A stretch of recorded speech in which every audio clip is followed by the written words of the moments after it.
कि हम परमेश्वर की उस व्यवस्था पर चलेंगे जो उसके दास मूसा के द्वारा दी गई थी। क्या दी गई थी आपको मालूम है? निर्गमन 20 में जो 10 हुक्म दिए गए थे वो आज भी कायम है। अगर नेहमिया जो कई 100 साल के बाद मूसा की पुस्तक को पढ़ के, और वहां के लोग कहते हैं कि मूसा की व्यवस्था को जो परमेश्वर ने मूसा के द्वारा दी थी हम मानेंगे, तो आज भी वो व्यवस्था चल रही है। और याद रखिएगा, दुनिया की जितनी सरकारें हैं 10 हुक्म पर ही चलती है। यहोवा का धन्यवाद करो क्योंकि वो भला है और उसकी करुणा सदा की है। उसी करुणामय प्रभु यहोवा के नाम से मैं आप सबों को जय मसीह की कहता हूं। और आज मैं नेहमिया 10वें अध्याय पर आपसे बातचीत करना चाहता हूं, आपका ध्यान आकर्षित करना चाहता हूं। नेहमिया ने एक आदमी, पूरी भीड़ नहीं, पूरी सेना नहीं, ना राजा ना बादशाह, कोई नहीं। He was just an ordinary man, एक साधारण मनुष्य मेरे और आपके तरह। वो भी राजा के यहां एक नौकरी कर रहा था, मगर एक विजन मिला, एक दर्शन मिला, और उस विजन को उसने मिशन बना लिया। लोगों की जली कटी बातें सुनते सुनते उसने कहा काम तो मेरे को करना ही करना है। और अपनी जिम्मेदारी को निभाते हुए, जो जिम्मेदारी उसने स्वयं ली थी, उसने कहा था कि शहर पनाह बनाएंगे। तमाम मुसीबतों का सामना करते हुए लोगों ने क्या क्या नहीं किया, उसको उसकी हानि करना चाहा, उसके खिलाफ तू तो राजा बनना चाहता है और तू तो ये करता है और तू तो लोगों का क्या कहिएगा। किसी ने बहुत अच्छा कहा है कि फलों से लदा होगा इसीलिए चोट खाया होगा। फलों से लदा होगा इसीलिए चोट खाया होगा। सूखे दरख्तों पर पत्थर नहीं मारा करते, फल से जो लदे हैं उन्हीं पर तो चोट होती है। उसके फलों से हम लद जाएं, आने दीजिए। पत्थर उन्हीं पर आते हैं जिन पेड़ों पर फल होते हैं। और अभी तो आपके यहां आम का जो मौसम चल रहा है, जा करके देखिए, जिस आम के पेड़ पर आम और अमियां लगी हुई है, जुटे हुए लोग पत्थर पर पत्थर मारे जा रहे हैं उसके ऊपर। और जिन आमों में, जिन पेड़ों पर एक भी फल नहीं है, पूछे कितने पत्थर उसके ऊपर है। तो बजाय ये सोचते कि यार उनको कोई कुछ नहीं कहता, कैसे कहेगा, उनके पास फल ही नहीं है, आप ही को क्यों दोष दिया जाता है? इसलिए कि आप में फल है। You are fruitful, you have fruit, 9 fruit of the spirit. आपके पास आत्मा के 9 फल है मित्रों। हालेलुया। और नेहमिया ने किसी चोट की बगैर चिंता किए हुए अपने काम में वो लगा रहा। और जब काम करना शुरू किया तो लोगों ने भी उसका साथ देना शुरू किया। और धीरे धीरे ईंट और पत्थर से शहरपनाह बन गई। फाटक खड़े कर दिए गए। वो शहरपनाह जो टूटी हुई थी, वो फाटक जो जले हुए थे, आज वो शान से खड़े हैं। वो शहरपनाह, उस शहरपनाह ने दुश्मनों को बाहर किया, अन्य जातियों को बाहर किया, और खुदावंद का एक पवित्र नगर यरूशलेम महफूज हो रहा था। लेकिन नेहमिया ने कहा कि ऐसे काम नहीं चलेगा। सिर्फ, मैंने बार बार कहा, सिर्फ ईंट और पत्थर की दीवारें बना लेने से हम महफूज नहीं हैं। सिर्फ अपनी एजुकेशन को बढ़ा लेने से, अपने पैसों को बढ़ा लेने से, अपनी कोठियां बना लेने से और बहुत धन संपत्ति बढ़ा लेने से, बाइबल बार बार कहती है मनुष्य सारे जगत को प्राप्त करे और अपने प्राण की हानि उठाए तो उसे क्या फायदा होगा।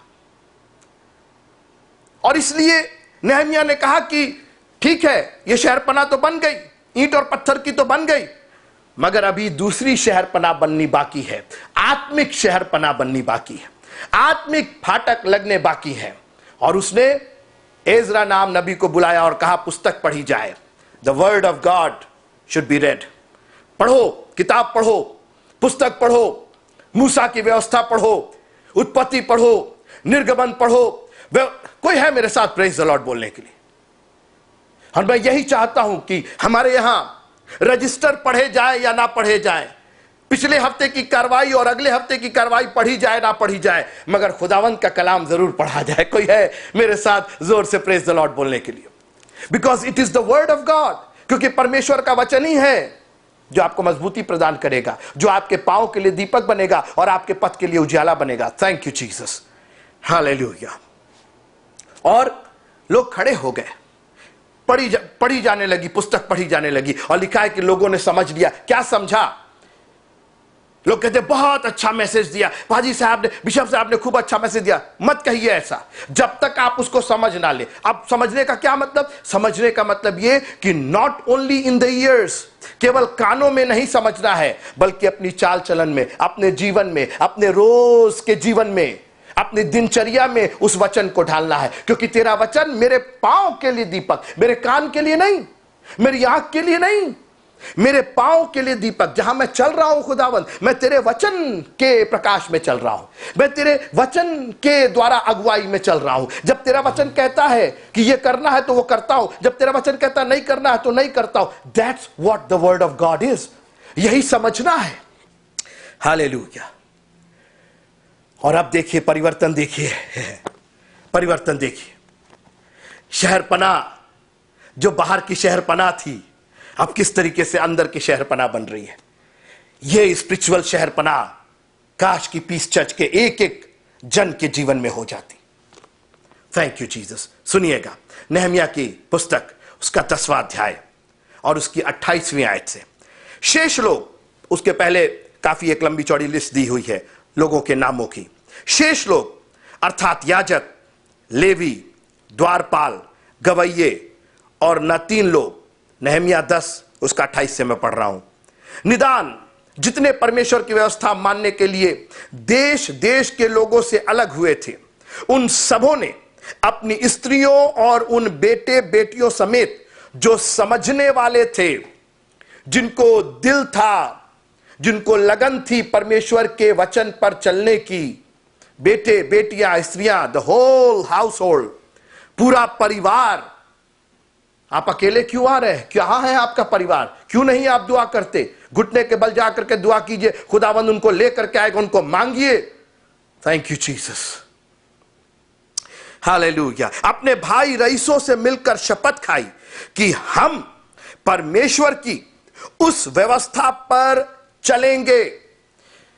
शपथ ये नहीं खाई कि चर्च का जो अकीदे हैं और जो फलाने बिशप साहब ने बनाया है और फलाने उसने बनाया, छोड़ दीजिए बिशप साहब के अकीदे, मत मानिए, दैट्स ऑल राइट, लेकिन परमेश्वर की व्यवस्था से अलहदा मत होइएगा। खुदावंद की जो आज्ञा है उससे अलग मत होइएगा। सुनिएगा कि हम परमेश्वर की उस व्यवस्था पर चलेंगे जो उसके दास मूसा के द्वारा दी गई थी। क्या दी गई थी? आपको मालूम है निर्गमन 20 में जो 10 हुक्म दिए गए थे वो आज भी कायम है। अगर नहमिया जो कई 100 साल के बाद मूसा की पुस्तक को पढ़ के, और वहां के लोग कहते हैं कि मूसा की व्यवस्था को जो परमेश्वर ने मूसा के द्वारा दी थी हम मानेंगे, तो आज भी वो व्यवस्था चल रही है। और याद रखिएगा दुनिया की जितनी सरकारें हैं 10 हुक्म पर ही चलती है। ये 10 हुक्म दुनिया के हर एक शासन के लिए एक यूं समझिए बेस है।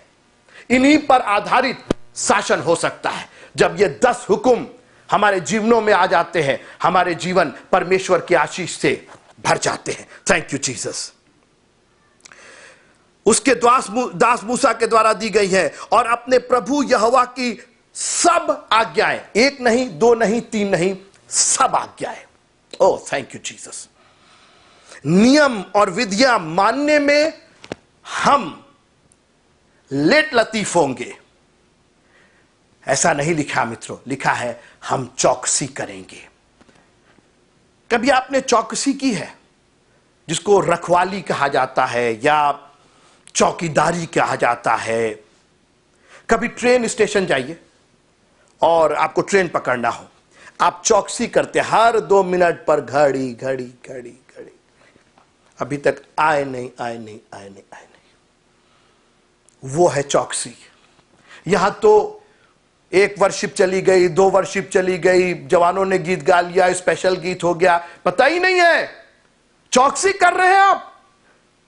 आप परमेश्वर के भवन आने की चौकसी कर रहे हैं। और मैं अभी आपको परमेश्वर के भवन की बात बताना चाह रहा हूं, आप घबराइए नहीं। इन्होंने कहा कि हम चौकसी करेंगे, वी विल मेक श्योर कि हम वो नियम मान रहे हैं। हमारे बेटे बेटियां, हमारी स्त्रियां, हमारा परिवार उन नियमों को, जो व्यवस्था मूसा ने दी थी, जो 10 हुक्म दिए थे, हम उसकी चौकसी करेंगे, हम उसको गार्ड करेंगे। हम देखेंगे कि वो काम हो रहा है कि नहीं हो रहा है। और सुनिए, और हम ना तो अपनी बेटियां इस देश के लोगों के ब्याह देंगे।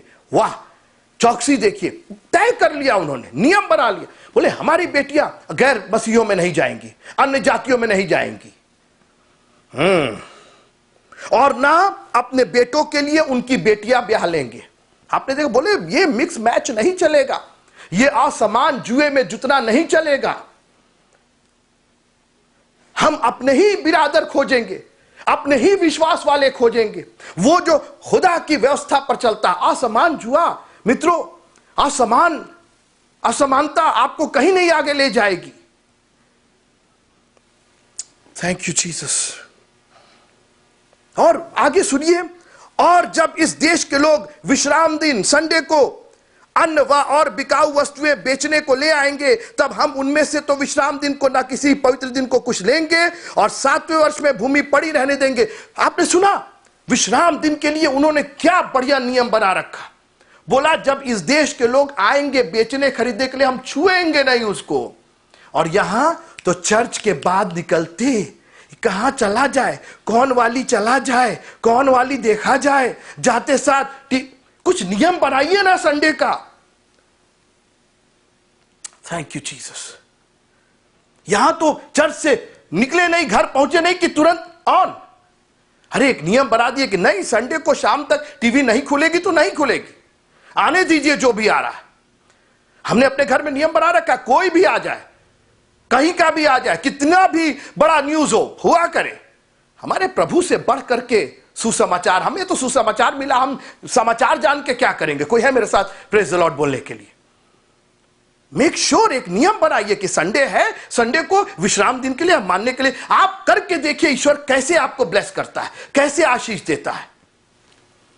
और मित्रों उसके बाद आप पढ़िएगा, मैं बहुत समय नहीं लेना चाहता हूं, 32वीं आयत से लेकर के, और अभी आपने पढ़ा भी होगा, 32वीं आयत से लेकर के 39वीं आयत तक 9 जगह पर, 9 प्लेसेस, परमेश्वर का भवन, परमेश्वर का भवन, परमेश्वर का भवन, परमेश्वर के भवन में ये लेके आएंगे। यहां तक कि अपना पहला गूथा हुआ आटा, मॉर्निंग में जो आटा गूथा जाए वो भी परमेश्वर के भवन में जाएगा। चांदी से हमने बांध लिया, आप पढ़िएगा उसको। आप देखिए, नहीं पढ़ना है तो ना पढ़िए, कोई फर्क नहीं पड़ता, लेकिन अगर आप वास्तव में परमेश्वर के वचन को अपने पांव का दीपक मानते हैं, उसके प्रकाश में चलना चाहते हैं, तो इसको जरूर पढ़िए एक बार, किस तरीके से उन्होंने नियम बांध लिया। और मित्रों आगे जाकर के आप देखिएगा इतनी बरकत, इतनी आशीष है। अरे आप प्रभु को दे करके तो देखिए, आप क्या देंगे, अपना आटा ही तो देंगे, इतना सा आटा दे दिया आपने, लेकिन जब प्रभु आपको देगा तो फिर आपके कुप्पी में का तेल और आपके मटके में का आटा कभी घटेगा नहीं। कोई बोलेगा मेरे साथ प्रेज द लॉर्ड? आप दे करके तो देखिए उसको। और परमेश्वर का भवन, परमेश्वर का भवन, पूरा अध्याय पटा पड़ा हुआ, भरा हुआ है। परमेश्वर के भवन में ये करेंगे, परमेश्वर के भवन में वो करेंगे।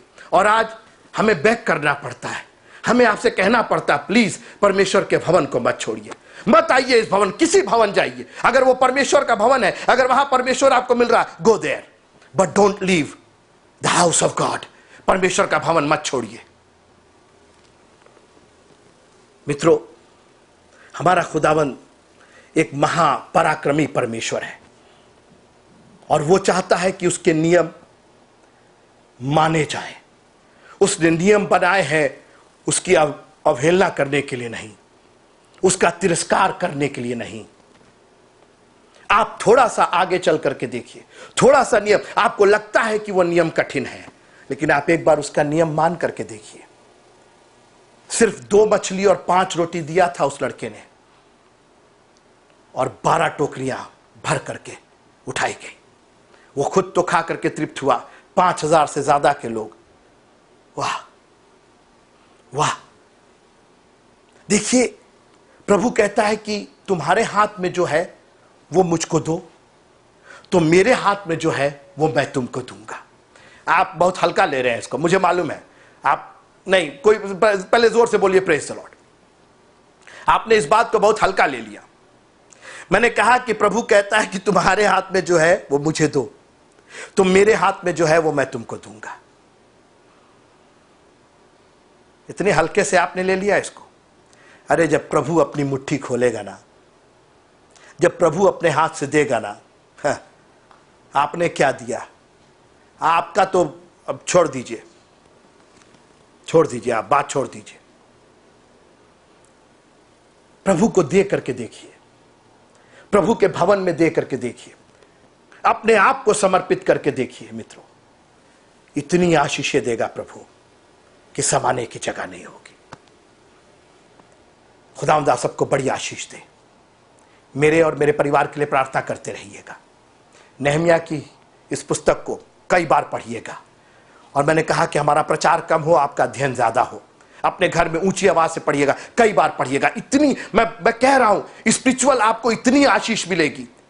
ये बीज है, आप बोइए तो इसको आप देखिए। आप कह रहे क्या हो रहा, पढ़ रहे कोई फर्क नहीं, आप पढ़ के तो देखिए, आप उसको उस पर थोड़ा मनन करके तो देखिए। You will be blessed in your life beyond measure. आपकी सोचने से ज्यादा खुदावंद आपको बरकत देगा। हम लोग की देखने की शक्ति बहुत सीमित है, लेकिन मैं चाहता हूं कि आप विश्वास की आंखों से देखें, परमेश्वर के वचन की दूरबीन से आप देखें, आपको आती हुई आशीषें दिखाई देंगी। खुदावंद आप सबको बड़ी आशीष दे।